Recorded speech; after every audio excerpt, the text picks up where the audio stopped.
हे पार्थ, ये भी न भूलो कि तुम एक महान पुरुष हो और लोग तुम्हें दृष्टांत मानकर तुम्हारे पीछे पीछे काम और स्वार्थ के मार्ग पर चल पड़ेंगे, क्योंकि एक श्रेष्ठ व्यक्ति का आचरण तो दूसरों के लिए दृष्टांत बन ही जाता है। मुझे को लो। न मे पार्थास्ति कर्तव्यम त्रिषु लोकेषु किंचन नानवाप्तम अवाप्तव्यम वर्त एव च कर्मणि।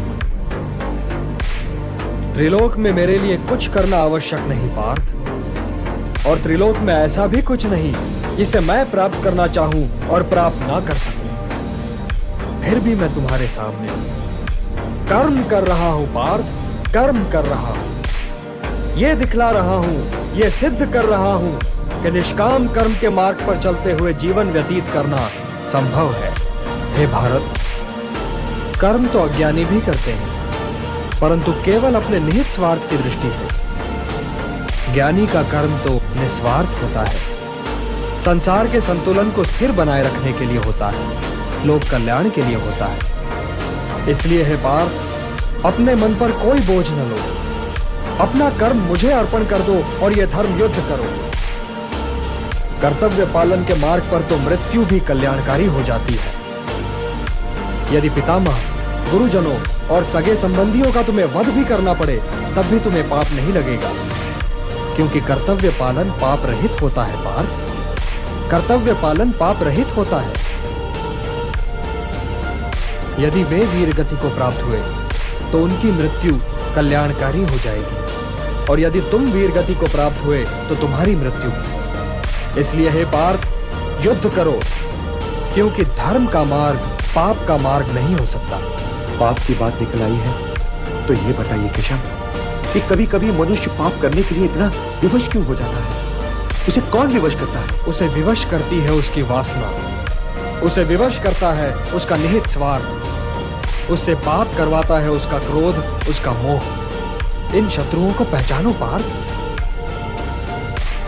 जैसे धुआं अग्नि को ढक देता है, या धूल दर्पण को, या झिल्ली गर्भ को, वैसे ही ज्ञान को ढक देते हैं काम, मोह और वासना।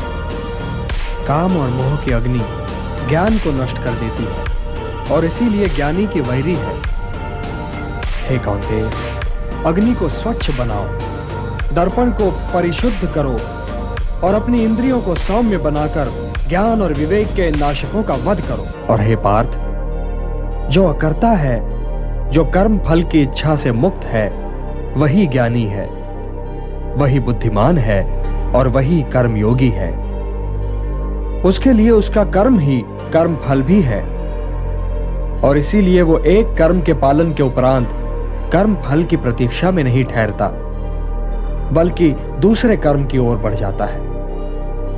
उसके ज्ञान की अग्नि मोह, क्रोध, द्वेष, आकांक्षा, लाभ, हानि, सुख और दुख के मैल को जलाकर उसके कर्म को शुद्ध कर देती है, और उसका कर्म अकर्म बन जाता है। हे पार्थ, जड़ पदार्थ से इंद्रियां श्रेष्ठ हैं, और इंद्रियों से श्रेष्ठ है मन, मन से श्रेष्ठतर है बुद्धि, और बुद्धि से भी श्रेष्ठ है आत्मा। तो आत्मा की चिंता करो पार्थ, आत्मा की चिंता करो, और देह, इंद्रियों, मन और बुद्धि से ऊपर उठने का प्रयत्न करो।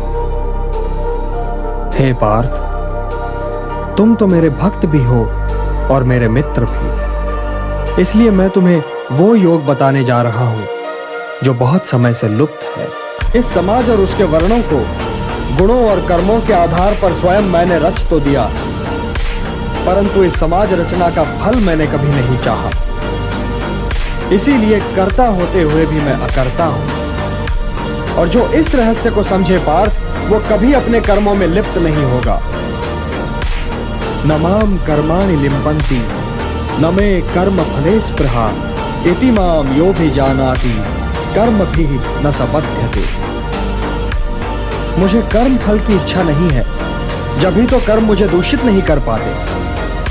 तुम भी निष्काम कर्म करो पार्थ, और अपने कर्म पर अपने निहित स्वार्थ की छाया न पड़ने दो। हे भारत,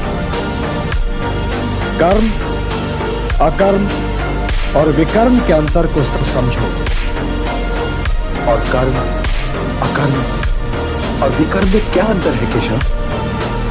कर्म तो कर्म है ही, किंतु जो कर्म कर्म फल की आशा से मुक्त होकर किया जाए वो अकर्म है, और जो कर्म व्यक्ति और समाज के हित में न हो वो विकर्म है, निषिद्ध है।